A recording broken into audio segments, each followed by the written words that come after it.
Hello बच्चों, welcome to विद्या मंदिर classes. मैं हूं सागर चावला और विद्या मंदिर क्लासेस आपके लिए लाया है कुछ स्पेशल सीरीज ऑफ वीडियोस जिसमें हम एक एक करके चैप्टर को और अच्छे से कॉन्सेप्ट को सीखेंगे ताकि हम उनको अपने टेस्ट में या हाफ ईयरली एग्जाम्स में और अच्छे से अप्लाई कर पाएँ कॉन्सेप्ट्स को, राइट। इस वीडियो में हम लोग बात करेंगे बेटा क्वाड्रेटिक इक्वेशंस की, जो कि एक बहुत इंपॉर्टेंट चैप्टर है हमारा मैथमेटिक्स पॉइंट ऑफ व्यू से।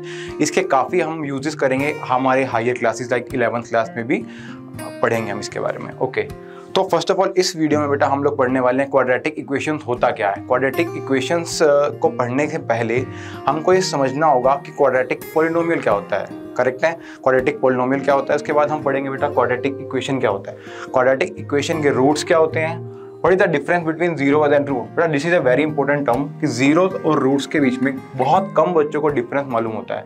हमें लगता है कि जीरोस और रूट्स का मतलब बिल्कुल सेम है, लेकिन एक्चुअल में इनका बीच में एक डिफरेंस है। Okay, then the last thing is solution by factorization, कि क्वाड्रेटिक इक्वेशन का सॉल्यूशन कैसे निकाला जाए। इससे पहले मैं आप लोगों को बताऊंगा जब हम इस टॉपिक को पहुंचेंगे कि सॉल्यूशन होता क्या है। तो चलिए शुरू करते हैं क्वाड्रेटिक पॉलिनोमियल से। Correct, now what is the quadratic polynomial. एक पॉलिनोमियल, पहले हम लोगों को ये बात क्लियर है कि पॉलिनोमियल क्या होता है। मैं फिर भी आपको लोगों को एक बार रिकॉल कर देता हूँ। एक अलजेब्रिक एक्सप्रेशन, एक ऐसा अलजेब्रिक एक्सप्रेशन जिसमें वेरिएबल की पावर कैसी होती है, हमेशा पॉजिटिव इंटीजर्स, मतलब फ्रैक्शन नहीं हो सकती और नेगेटिव नहीं हो सकती। पावर हमेशा होनी चाहिए कैसी, पॉजिटिव इंटीजर। उन सब अलजेब्रिक एक्सप्रेशन को हम लोग क्या बोलते हैं बेटा, पॉलिनोमियल। करेक्ट है। नाउ हमने पढ़ा था, हमने देखा था कि डिग्री वर्ड सुना था हम लोगों ने। करेक्ट है, बिल्कुल डिग्री वर्ड सुना था। अब जब किसी पॉलिनोमियल की डिग्री 2 हो जाए, किसी पॉलिनोमियल की डिग्री 2 होने का मतलब क्या है, उसमें हाईएस्ट पावर जो है वेरिएबल की वो कितनी है, 2 है। अगर ऐसा हो रहा है पॉलिनोमियल में तो हम उस पॉलिनोमियल को क्या बोलते हैं बेटा, quadratic polynomial. That is a polynomial in which highest power of x is 2 is called a quadratic polynomial. For example, अगर आपके सामने एग्जांपल की बात करूं, पहला एग्जांपल है हमारे पास 2x² + 3x + 4। अब मैं देख सकता हूं कि क्या ये क्वाड्रेटिक पॉलिनोमियल है। बिल्कुल है। क्यों है? बिकॉज इसमें जो x की हाईएस्ट पावर है, देखो इसमें x की पावर कितनी है, 2। इस वाले टर्म के बाद x की पावर कितनी है, 1। इस वाले टर्म को मैं क्या लिख सकता हूँ, x पावर 0। तो इसका मतलब इसमें हाईएस्ट पावर कितनी है या इसकी डिग्री कितनी है, 2 है। और क्या ये पॉलिनोमियल है? बिल्कुल पॉलिनोमियल है। इसका मतलब कैसा पॉलिनोमियल है बेटा, quadratic polynomial. Similarly second example is 4x² + 7x - 9। क्या इसमें अगेन क्या ये पॉलिनोमियल है? बिल्कुल पॉलिनोमियल है। देखो क्वाड्रेटिक पॉलिनोमियल की मैं बात तभी कर पाऊंगा बेटा जब वो मेरा एक्सप्रेशन पॉलिनोमियल होगा। ठीक है, पहली बात तो ये पॉलिनोमियल है। क्यों पॉलिनोमियल है? बिकॉज सारी पावर इसकी पॉजिटिव इंटीजर्स हैं। दूसरी बात, हाईएस्ट पावर कहाँ आ रही है बेटा, इस टर्म में हाईएस्ट पावर है, कितनी आ रही है, 2। तो इसकी भी डिग्री कितनी है बेटा, 2। जैसे ही डिग्री 2 हुई, उस पॉलिनोमियल को हम लोग क्या बोलते हैं बेटा, क्वाड्रेटिक पॉलिनोमियल। इसके अगर मैं और एग्जांपल्स की बात करूं बेटा, x² + 1, x² + 1, क्या x² + 1 क्वाड्रेटिक पॉलिनोमियल है? बिल्कुल है बेटा। भले ही इसमें x की पावर 1 वाली टर्म नहीं आ रही, लेकिन इसमें x² आ रहा है और x की पावर 0 वाली टर्म आ रही है। तो इसका मतलब हाईएस्ट पावर जो अवेलेबल है मेरे पास वेरिएबल की, वो 2 है। तो हाईएस्ट पावर अवेलेबल होने से ये कैसी पॉलिनोमियल होगी मेरी, एक क्वाड्रेटिक पॉलिनोमियल। अगर सिर्फ मेरे पास x² भी लिखा हो तब भी एक ऐसी पॉलिनोमियल है बेटा, fx = x² भी लिखा हो तब भी एक ऐसी पॉलिनोमियल है मेरे पास, एक क्वाड्रेटिक पॉलिनोमियल रहेगी। बस इतना ध्यान रखना है कि हाईएस्ट पावर जो है वो 2 होनी चाहिए। करेक्ट, चलो आगे। नाउ अब बात करते हैं बेटा इक्वेशन क्या होता है। एक पॉलिनोमियल इक्वेशन किसे कहा जाता है? जब भी मैं किसी पॉलिनोमियल, फॉर एग्जांपल मेरे पास y = fx मेरा एक पॉलिनोमियल है, y = fx क्या बेटा, पॉलिनोमियल है।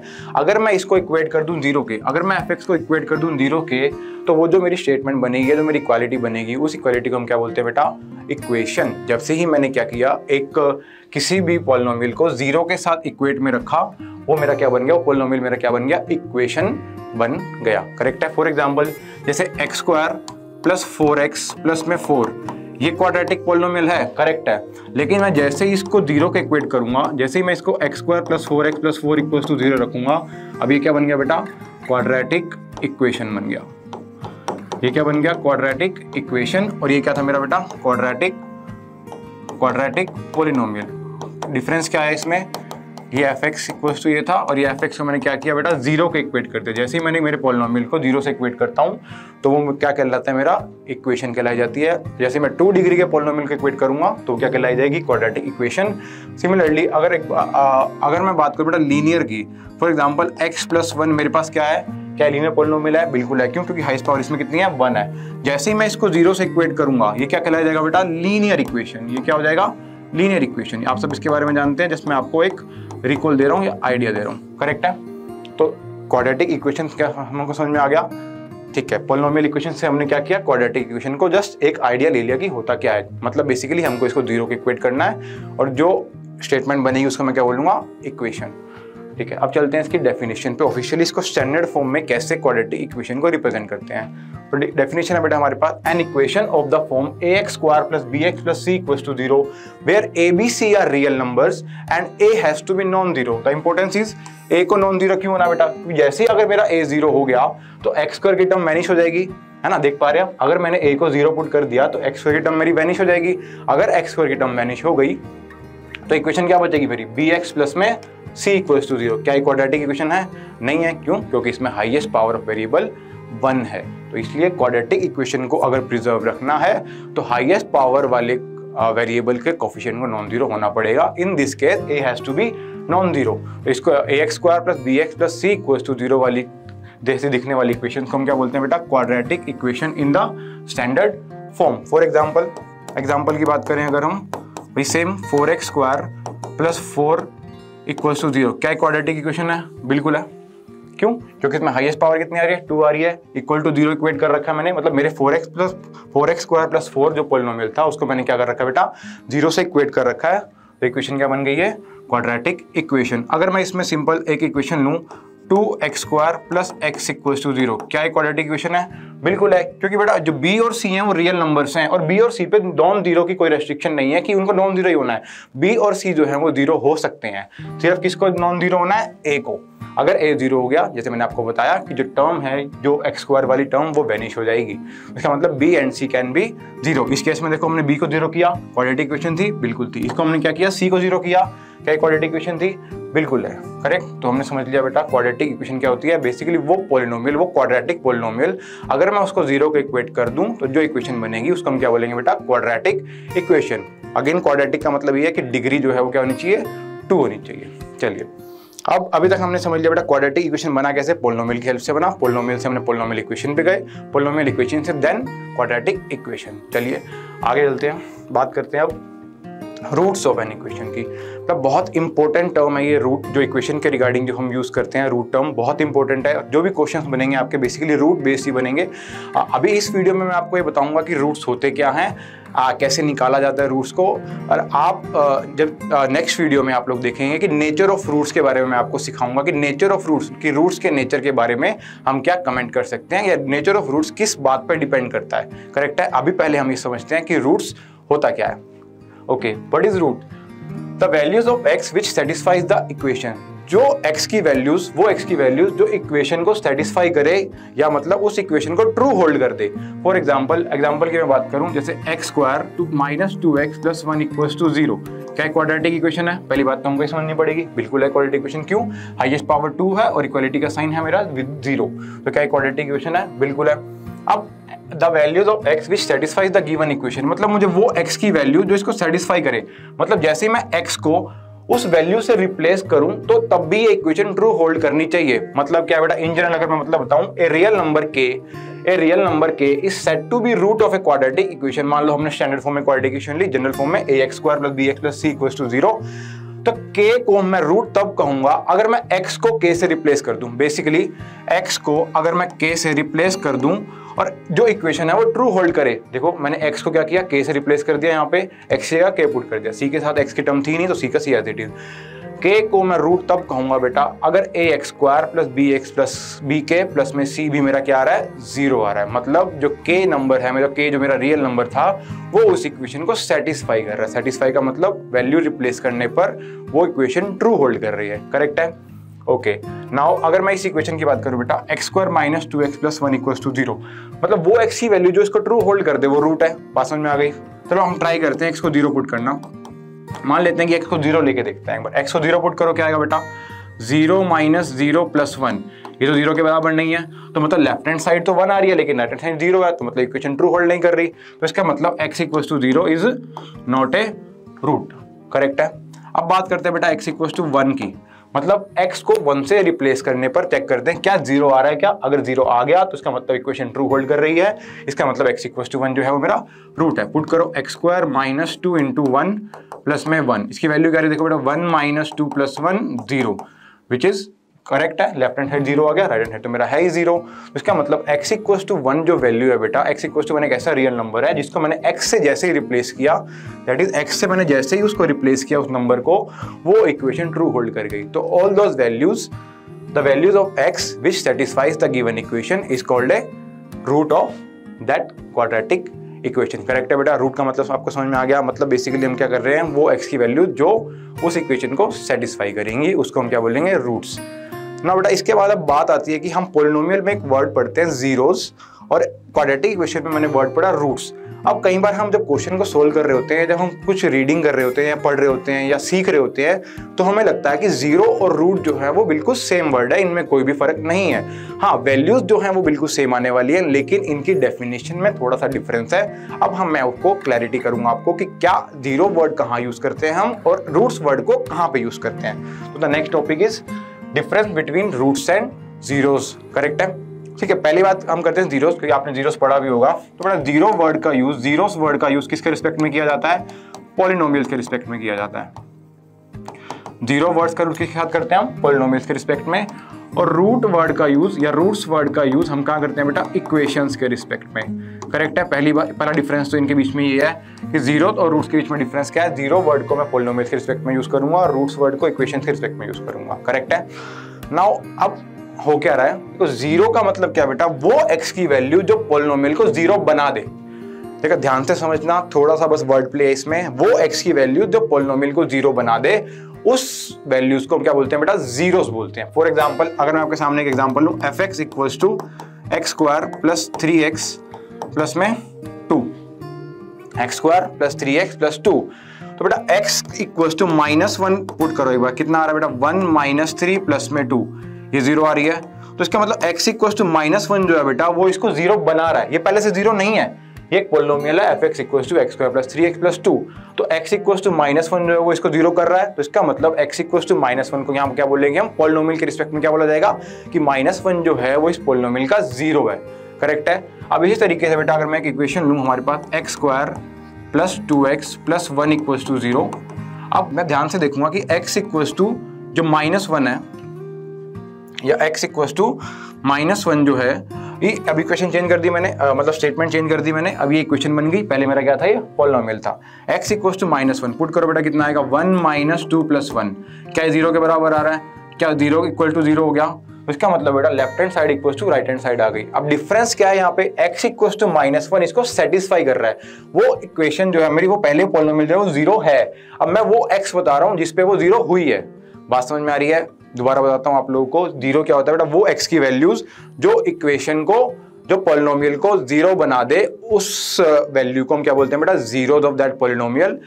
और वो x की वैल्यू जो इक्वेशन को सेटिस्फाई कर दे, देखो वर्ड्स में डिफरेंस है, जो 0 बना दे और जो सेटिस्फाई कर दे, वो ऑलरेडी 0 है।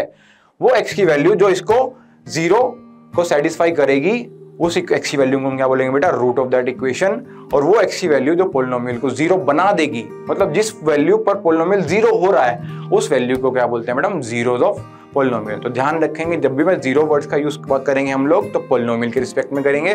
और जब भी रूट्स वर्ड का यूज करेंगे तो किसके रिस्पेक्ट में करेंगे बेटा, इक्वेशंस के रिस्पेक्ट में करेंगे। आई होप आप लोगों को ये डिफरेंस जो है वो क्लियर हो गया होगा। ठीक है, बहुत बढ़िया। चलिए आगे चलते हैं।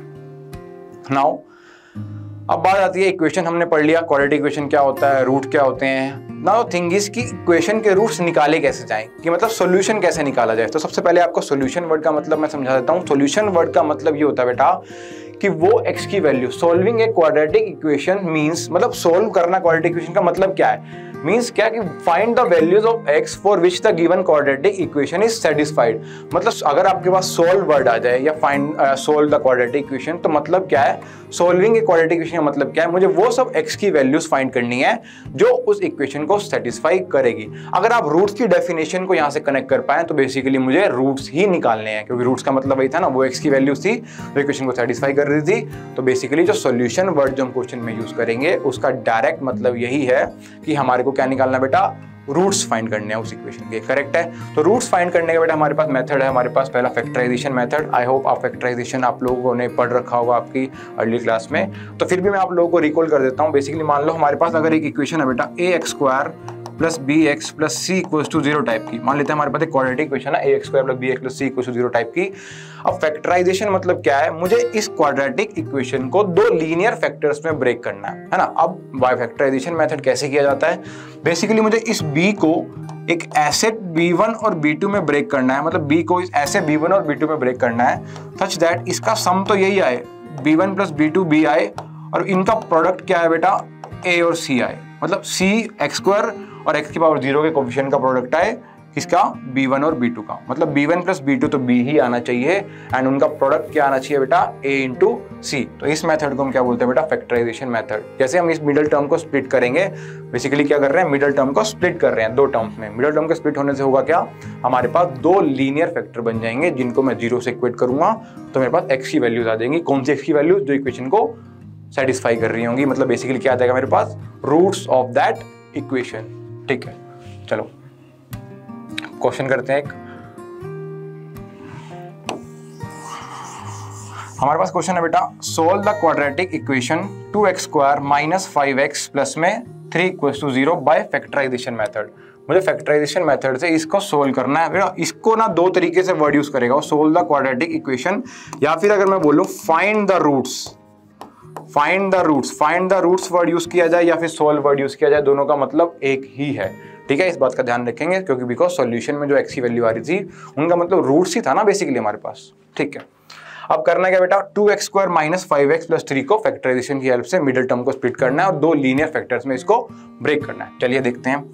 हमारे पास इक्वेशन है 2x square minus 5x plus में 3 इक्वल्स टू 0। अब करना क्या बेटा, मिडिल टर्म को स्प्लिट करना है, मतलब 5 को इस तरीके से लिखना है कि उनका सम मतलब बेसिकली -5 है यहाँ पे, है ना, क्योंकि हम किससे कंपेयर कर रहे हैं, स्टैंडर्ड इक्वेशन से। तो यहाँ पे जो b की वैल्यू कितनी है बेटा -5, तो -5 को इस तरीके से ब्रेक करना है कि उन दो नंबर्स का सम तो -5 आए लेकिन उनका प्रोडक्ट क्या है बेटा 2 इंटू 3 के बराबर है। ऐसे कर रहे थे ना हम लोग ax square plus bx plus c में b को स्प्लिट कर रहे थे, b1 प्लस b2 तो b आए लेकिन b1 इंटू b2 किसके बराबर आए, a इंटू c के बराबर।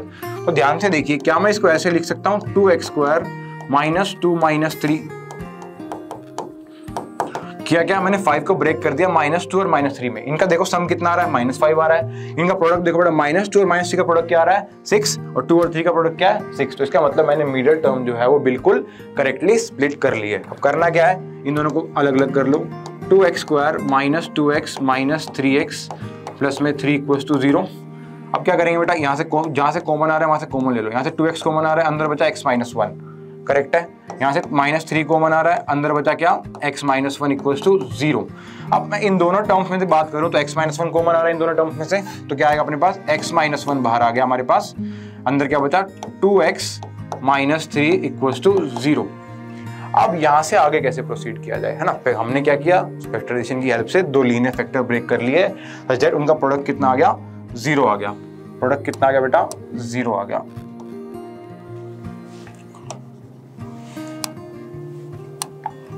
है ना। अब एक बात बताइए बेटा, अगर आपको पता हो a इंटू बी अगर 0 है बेटा हमारे पास, तो हमारे को पता है आइदर a 0 होगा या फिर b 0 होगा। यही वर्ड यूज करते हैं हम लोग कि आइदर a 0 होगा या फिर b 0 होगा। तो सेम काम यही करना है, मेरे पास दो फैक्टर्स का प्रोडक्ट 0 है, तो आइदर फर्स्ट फैक्टर 0 होगा या फिर सेकंड फैक्टर 0 होगा। तो यहाँ से क्या मिला मुझे, या तो x माइनस 1 0 होगा बेटा, या फिर क्या 0 होगा 2x माइनस 3 0 होगा, करेक्ट है। तो यहाँ से क्या आ गया बेटा हमारे पास 2x माइनस 3 कितना होगा बेटा 0, है ना। यहाँ से क्या आ गया बेटा हमारे पास x की वैल्यू आ गई 1 और यहाँ से x कितना आ गया बेटा 2x आ गया 3, दिस मींस x की वैल्यू कितनी आ गई 3/2। इसका मतलब x और 1 और x इक्वल्स टू 3/2 क्या आ गया बेटा, इस इक्वेशन के रूट्स आ गए या फिर वो x की वैल्यूज आ गई जो इसको सेटिस्फाई कर रही हैं। दोनों एक ही इक्विवेलेंट स्टेटमेंट है, वो x की वैल्यू जो सेटिस्फाई करेगी, बिकॉज उसका मतलब ही क्या होता है रूट्स होता है, करेक्ट है। तो रूट्स को कैसे फाइंड किया जाएगा बेटा, फैक्टराइजेशन मेथड की हेल्प से मिडिल टर्म को स्प्लिट करेंगे। स्प्लिट किस तरीके से करेंगे कि उनका सम तो वही टर्म आए लेकिन उन टर्म्स का प्रोडक्ट क्या है 2 और 3 का प्रोडक्ट, या फिर अगर मैं स्टैंडर्ड फॉर्म से कंपेयर करूं तो a और c का प्रोडक्ट आना चाहिए, करेक्ट है। समझ में आया बेटा सबको कि रूट्स कैसे निकाले जाते हैं। ठीक है, एक और क्वेश्चन देखते हैं हम लोग।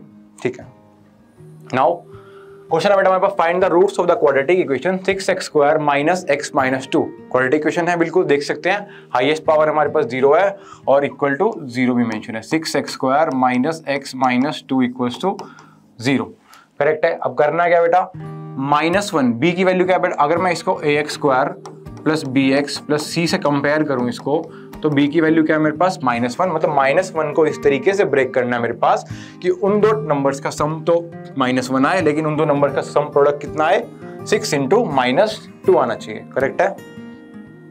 ओके, ध्यान से देखिए, क्या मैं -1 को ऐसे लिख सकता हूं बेटा, 4 - 3 = 0। देखो 4 - 3 कितना आएगा, 1 आएगा, और माइनस साइन है बाहर तो वापस -1 हो जाएगा। तो बेसिकली मैंने क्या किया, -1 को 4 - 3 का माइनस करके लिख दिया। करेक्ट है? अब सेकंड चीज क्या करनी है, क्या इन दोनों का प्रोडक्ट -12 आ रहा है कि नहीं आ रहा। देखो ध्यान से, 4 और -3 का प्रोडक्ट कितना आ रहा है बेटा, -12 आ रहा है। तो इसका मतलब जो हमारी मिडिल टर्म थी हमने बिल्कुल करेक्टली स्प्लिट कर लिया। अब क्या करना है, अलग अलग कर दो इनको। 6x² - 4x plus 3x - 2 = 0। देखो इसको अगर मैं वापस पैक करूं, तो ये इक्वेशन बन रही है कि नहीं बन रही। तो बस किया क्या, मैंने मैनिपुलेट किया मिडिल टर्म को सच दैट वो स्प्लिट हो जाए इस तरीके से कि मैं उसके लीनियर फैक्टर्स बना पाऊं, और वो तरीका मैंने आपको समझा दिया। अब यहाँ से क्या कॉमन आ रहा है बेटा, 2x कॉमन आ रहा है, यहाँ से अंदर क्या बचेगा, 3x - 2। यहाँ से कितना आ रहा है बेटा, 1 कॉमन ले सकते हैं क्योंकि कुछ कॉमन नहीं आ रहा। कैसे लिखेंगे, 3x - 2 = 0। अब मैं इन दोनों टर्म्स की बात करूँ अगर, तो कुछ कॉमन आ रहा है। क्या कॉमन आ रहा है, 3x - 2, बिल्कुल सही है। क्या बचा हमारे पास अंदर, 2x बचा, और इधर क्या बचा, 1 बचा। अगेन दो टर्म्स का प्रोडक्ट कितना आ रहा है, 0। तो आइदर फर्स्ट टर्म 0 या फिर सेकंड टर्म 0। तो इसका मतलब आइदर 3x - 2 को 0 होना पड़ेगा, या फिर 2x + 1 को 0 होना पड़ेगा, तभी ये प्रोडक्ट जो है वो 0 होने वाला है। तो इसका मतलब x की वैल्यू क्या आ गई हमारे पास, 2/3, या फिर x की वैल्यू क्या आ गई हमारे पास बेटा, -1/2। इसका मतलब x = 2/3 पे ये टर्म, क्योंकि बेटा ये इक्वेशन जो है और जो मैंने ये इक्वेशन लिखी है, ये दोनों सेम ही चीजें हैं। बस मैंने किया क्या, उस क्वाड्रेटिक को चेंज करके किसमें किया, लीनियर फैक्टर में ब्रेक कर लिया, और वहां से x की वैल्यूज फाइंड करी। तो जो x = 2/3 और x = -1/2 मेरे वैल्यूज आ रही हैं, वो क्या है बेटा, इस इक्वेशन का सोल्यूशन है। या फिर मैं अगर टर्म यूज करूँ रूट्स, तो इस इक्वेशन का क्या है, वो रूट है। क्यों, क्योंकि ये दोनों वैल्यूज जो हैं वो इस इक्वेशन को सेटिस्फाई कर रही हैं। करेक्ट है? तो रूट्स निकालने का तरीका हम लोगों ने सीख लिया बाय फैक्टराइजेशन मेथड। चलिए नेक्स्ट क्वेश्चन में मूव करते हैं। The altitude of A right angle triangle, क्या कह रहा है बेटा, altitude of right angle triangle is 7 centimetre less than the base. जो एल्टीट्यूड है राइट एंगल ट्राइंगल का, वो 7 सेंटीमीटर कम है किससे, बेस से। तो अगर मैं एक राइट एंगल ट्राइंगल बनाऊं,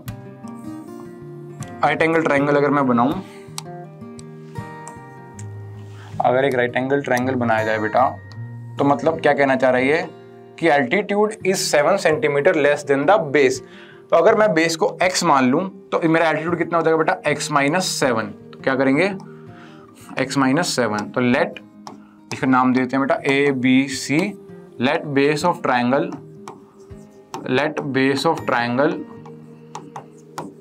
बी x, देयरफॉर एल्टीट्यूड कितना हो जाएगा बेटा, x - 7। x सेंटीमीटर मान रहा हूं, तो कितना हो जाएगा, x - 7 सेंटीमीटर। करेक्ट है, क्योंकि 7 सेंटीमीटर कम है।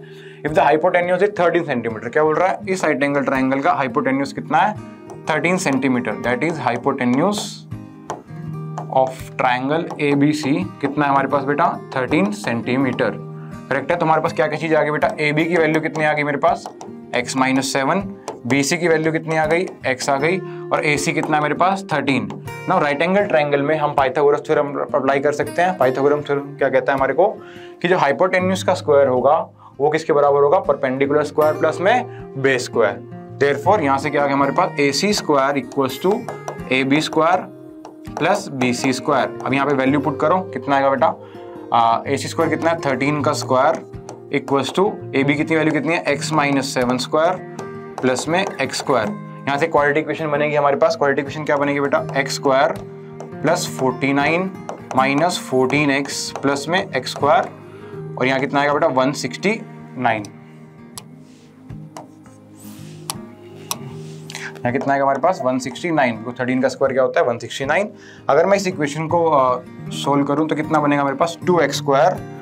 169 को अगर उधर लेके जाएं तो -14x प्लस -120 = 0। देखो x² और x² कितना हो गया, 2x², और 14 में से 169 गए, माइनस का 120 हो गया हमारे पास यहाँ पे, और -14x एज इट इज। इसमें से 2 कॉमन लिया जा सकता है, कि आएगा हमारे पास x² - 7x - 60 = 0।